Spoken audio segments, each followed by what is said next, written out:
తదా దేహాంతర ప్రాప్తి, ఒక దేహం నుండి ఇంకో దేహానికి చేరటం అనేటటువంటిది ఉన్నది. అవి శాస్త్రాలు చెప్తూ ఉన్నాయి. మరి అలాంటప్పుడు దానికి దుఃఖించాల్సినటువంటి అవసరం ఏమిటి? కాబట్టి ఈ విషయాన్ని తెలిసినటువంటి వాడే పండితుడు.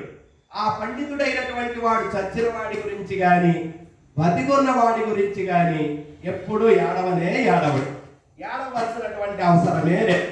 కాబట్టి నువ్వు దేనికి ఏడుస్తున్నావు, దేని గురించి అయితే ఏడవకూడదో దాని గురించి నీవు ఏడుస్తున్నావు. ఈ శ్లోకము ఈ భగవద్గీతకి బీజం. అశోచానంద శోచస్తం ఇది బీజం అని చదువుతాం. ఈ భగవద్గీతకి బీజం లాంటిది ఈ శ్లోకం అన్నమాట. ఈ శ్లోకంతో మొదలెట్టి నువ్వు ఏడవలసినటువంటి అవసరము లేదు ఓ అర్జున. అయినా నువ్వు దేనికోసం ఏడుస్తున్నావు అని చెప్పి సాంఖ్యయోగాన్ని చెప్తాడు. సాంఖ్యయోగం అంటే ఏమిటంటే సంఖ్యాపరంగా తత్వ పదార్థాలని లెక్కించడాన్ని సాంఖ్యయోగము అంటారు. మనకి 6 ఆస్తిక దర్శనాలు: వైశేషికము, న్యాయము, సాంఖ్యము, యోగము, పూర్వమీమాంస, ఉత్తర మీమాంస అని 6 దర్శనాలు. అందులో సాంఖ్యము అనేటటువంటి దర్శనాన్ని కపిలుడు అనేటటువంటి మహర్షి చేత వృద్ధి చేయబడింది.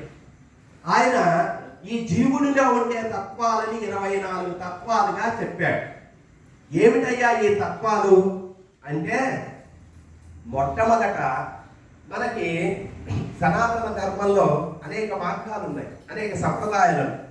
అలాంటి వాటిలో శ్రేష్టమైనటువంటి 3 సంప్రదాయాలు: అద్వైతము, ద్వైతము, విశిష్టాద్వైతము అనేటటువంటి 3 శ్రేష్టమైనటువంటి సంప్రదాయాలు. దీన్ని శంకర భగవత్పాదులు, భగవద్ రామానుజులు, మధ్వాచార్యులు అనేటటువంటి పుణ్య పురుషుల చేత స్థాపించబడినటువంటి ధర్మాలు. అయితే ఈ 3 మతాల వాళ్ళ యొక్క లక్ష్యం ఒక్కటే. అంటే